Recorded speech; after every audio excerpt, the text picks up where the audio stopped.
Hello, donc là je vous propose qu'on se fasse un petit exercice type bac. Donc le bac commence bientôt, donc on se fait un petit anal rapidement. C'est parti, l'affiché au-dessus, l'exercice c'est parti.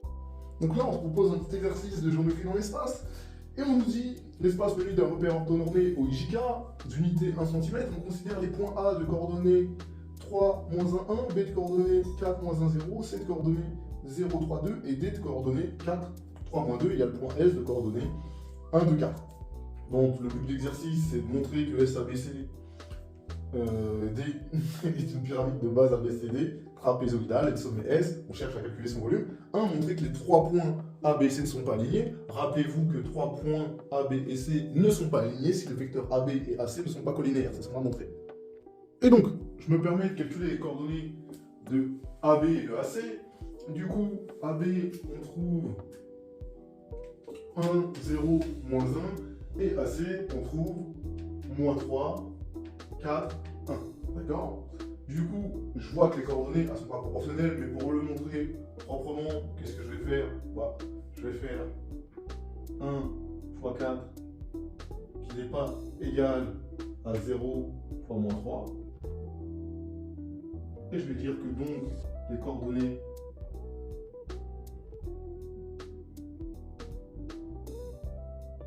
de AB et AC ne sont pas proportionnelles.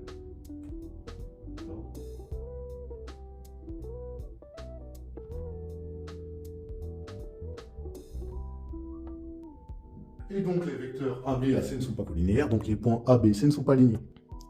Voilà, tout simplement. Et donc on a répondu à la première question.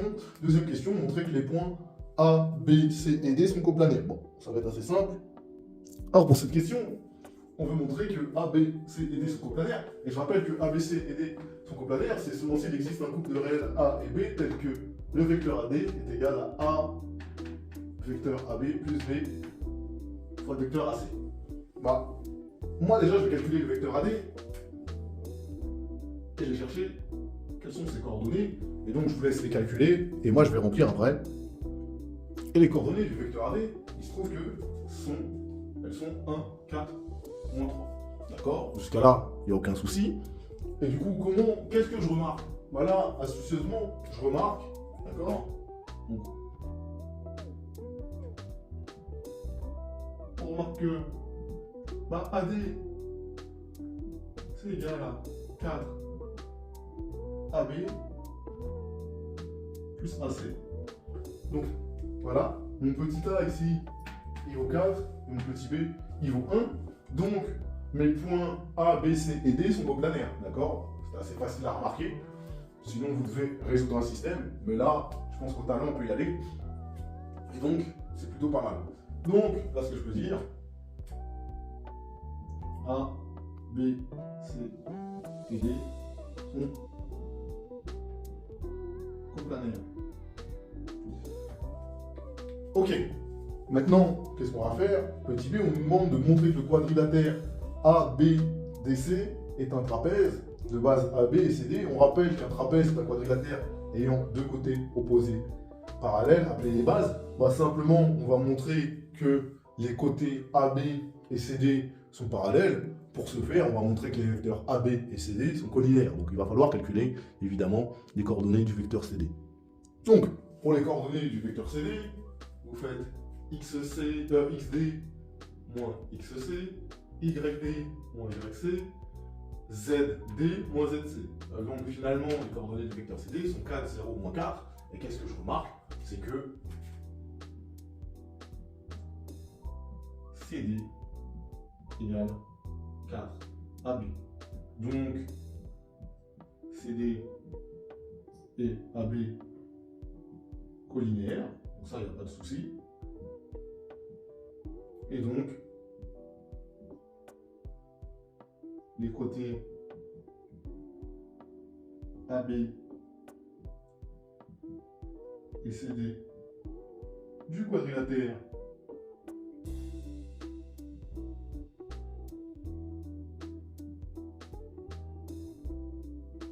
A, B et C sont parallèles.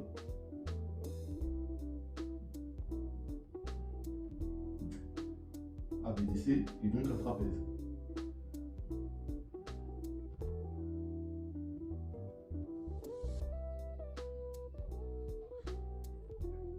Voilà. Donc ça, c'était assez simple à montrer. On va pouvoir passer à la question 3. Donc, la question suivante, qu'est-ce qu'on me demande?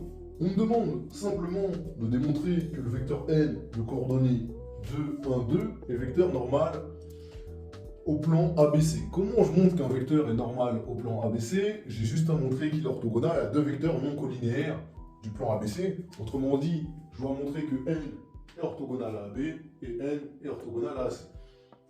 Comment je fais ça? Je vais faire les produits scalaires et je vais montrer que n scalaire AB égale 0 et que n scalaire AC égale 0. Et donc, je vais mettre les coordonnées de n qu'on nous a données.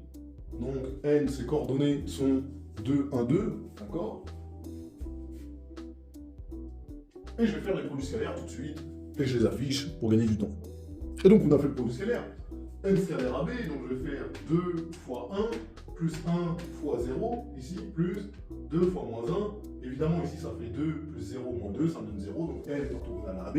On va faire n scalaire AC, donc je vais faire 2 fois moins 3, plus 1 fois 4, plus 2 fois 1. Ici, ça me fait 6, moins 6, pardon, moins 6, plus 4, plus 2, ça va faire 0. Donc n est orthogonal à AC, donc n est normal au plan ABC, car orthogonal à deux vecteurs non collinéaires du plan ABC. C'est ce qu'il fallait démontrer.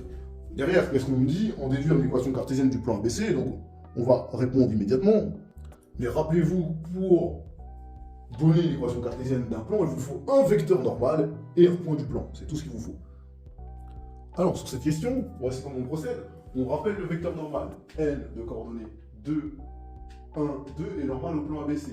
Donc, une équation cartésienne du plan ABC sera 2x plus 1y plus 2z plus d égale 0. D'accord? Je prends les coordonnées du vecteur normal, je mets x derrière, je mets y, je mets z. D'accord? Et je fais un plus d égale 0. Après, il faut que je trouve le petit d. Qu'est-ce qu'il faut? Et ça, je le trouve à l'aide d'un point du plan. Donc, j'aurais pu prendre le point A comme le point B ou point C, parce que je suis dans le plan ABC. D'accord? Simplement, j'ai pris point C parce qu'il a un 0, donc c'est plus facile. Et comme C appartient au plan, il répond à l'équation du plan. Ça veut dire que j'aurai 2xc plus yc plus 2zc plus d égale 0. xc, il vaut 0, donc ça me fait 2 fois 0, plus 3, d'accord? Ça c'est yc, plus 2 fois 2, parce que mon zc, il vaut 2, plus d égale 0.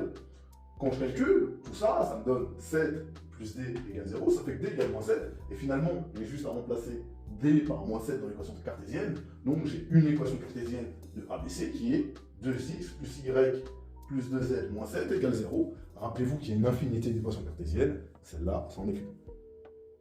Ensuite, qu'est-ce qu'on me demande? On me demande de déterminer une représentation paramétrique de la droite delta passant par le point S et orthogonale au plan ABC. Bah, pour déterminer une représentation paramétrique, rappelez-vous ce qu'il vous faut un point de la droite, donc on l'a S, et un vecteur directeur de la droite. Bon, on ne l'a pas donné directement, mais on l'a. Je vais vous faire un schéma de situation. Donc, vous voyez, j'ai ma droite delta qui est orthogonale à mon plan ABC, bien évidemment. Elle passe par le point S de coordonnées de 1, 4. Et donc, moi j'ai mon point, et j'ai quoi du coup comme vecteur directeur? Bah, je remarque évidemment que n est directeur de ma droite delta. Rappelez-vous, le vecteur normal, un vecteur normal à un plan est directeur de toute droite orthogonale au plan. Voilà, ça, il faut que vous vous rappelez. Et du coup, je vais pouvoir dérouler ma représentation paramétrique. Donc, ce que je vais dire, c'est que delta passe par le point S de coordonnées de 1, 4, et à mon vecteur normal n de coordonnées de 1, 2. Donc, j'ai une représentation paramétrique de delta, et donc, je vais mettre x, y, z, je mets un point de ma droite, c'est-à-dire le point S, je vais prendre, donc je vais mettre 2, 1, 4, et ensuite je vais ajouter les coordonnées du vecteur normal, et je vais rajouter t derrière, qui sera mon paramètre. Donc 2t plus t plus 2t, et je dis t appartient à R, d'accord? Ça, je suis obligé de le préciser. Ben voilà, j'ai ma représentation paramétrique de ma droite, delta. Ensuite, en question D, on me dit on note I le point d'intersection de la droite delta et du plan ABC. Montrer que le point I a pour coordonnées 2 tiers, 1 tiers, 8 tiers. Bon, ça doit être assez simple, me semble-t-il. Donc, ce que je vais écrire, c'est que I de coordonnées xi égale xzi, le point d'intersection de delta est de ABC. Donc xi, comme c'est l'intersection, il appartient à la fois à la droite et au plan. Donc il va répondre à la représentation paramétrique de la droite, delta, et à l'équation cartésienne du plan ABC. Et donc, j'ai xi qui serait égal à 2 plus 2t, yi 1 plus t, zi 4 plus 2t, et de la même manière, j'aurai 2xi plus yi plus 2zi moins 7 égale 0. Qu'est-ce que je vais faire? Je vais mettre une équivalence, et xi, je vais le remplacer par 2 plus 2t, yi par 1 plus t, zi par 4 plus 2t. D'accord? Tout simplement. Et à la fin, une fois que j'aurai trouvé t, je remplacerai t ici, et ça me donnera les coordonnées du point i. Donc ici, ça me fait 2 facteurs de 2 plus 2t, plus 1 plus t, plus 2 facteurs de 4 plus 2t, moins 7, égale 0. C'est équivalent à dire quoi? Que j'ai 4, plus 4t, plus 1, plus t, plus 8, plus 4t, moins 7, qui est égal à 0. Je vais mettre les termes montés ensemble. Donc ça me fait tac tac tac, ça me fait 9t, d'accord? Les termes constants ensemble, donc tac tac, ça me fait plus 6 égale 0. Donc ça me fait t égale moins 6 neuvième. Mais moins 6 neuvième, je peux simplifier, ça me fait t égale moins 2 tiers.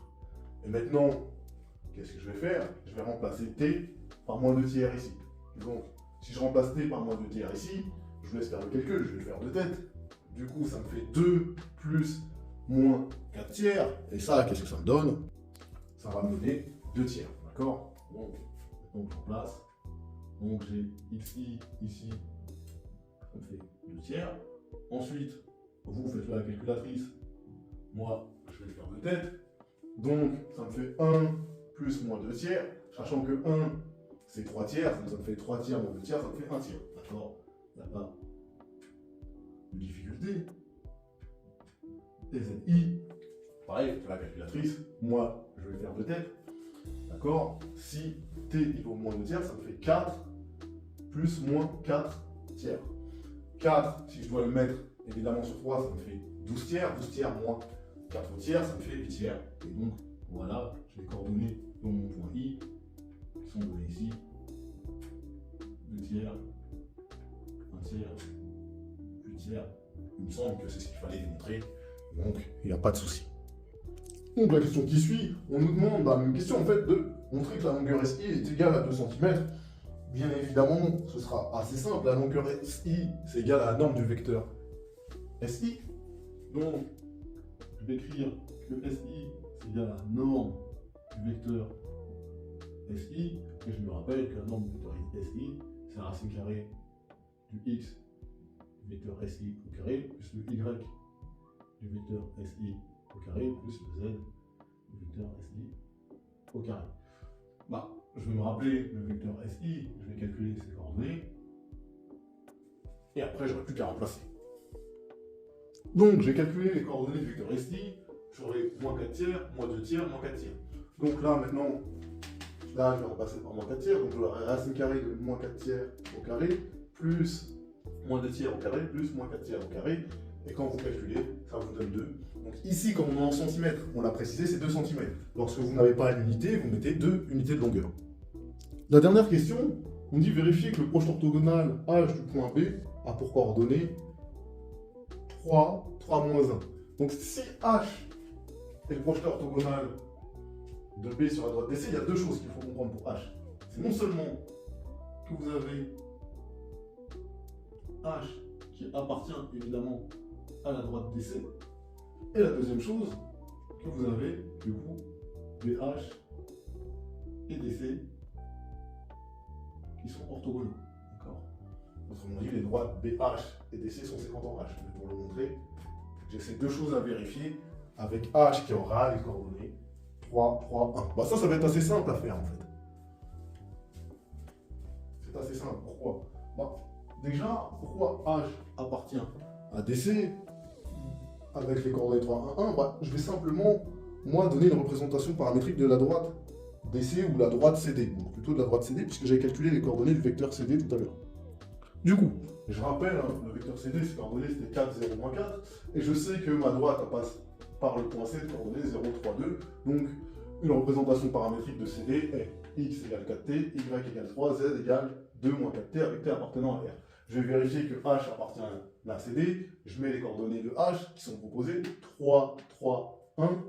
Donc, j'ai 3 égale 4t, 3 égale 3, 1 égale 2 moins 4t. Et quand on résout ce système, on trouve t égale 3 quarts, et t égale 3 quarts, donc c'est homogène, on a une solution.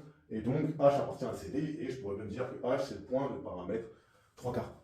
Maintenant, il faut que je montre que, évidemment, BH scalaire CD donne 0, et donc que les vecteurs CD et BH sont orthogonaux. Donc les coordonnées de BH, c'est -1, 4, -1, et de façon assez aisée, je vais faire le produit scalaire et je vais montrer qu'il est égal à 0. Bon, ça a apporté tout le monde. CD scalaire BH, 4 fois -1, plus 0 fois 4, plus -4 fois -1. Évidemment, ça fait 0. Donc, CD orthogonal à BH. Et nous, on sait qu'on avait dit H appartenait à la droite CD. Donc, H est le projeté orthogonal de B sur la droite CD. D'accord? Maintenant, BH, calculer sa norme, je pense qu'il n'y a pas grande difficulté. D'accord? Donc, on demande de calculer HB, qui n'est rien d'autre que la norme de BH, qui n'est rien d'autre que la racine carrée de -1 au carré plus 4 au carré plus -1 au carré. Tac, tac, ça me fait 16, ça me fait racine carrée de 18. La racine carrée de 18, ça fait racine carrée de 9 fois 2, ce qui me fait racine carrée de 9 fois racine carrée de 2, ce qui me fait 3 racines de 2. Et comme on travaillait en centimètres, 3 racines de 2 cm. Et je pense que voilà, c'est à la portée de tout le monde. Et voilà comment on termine cet exercice.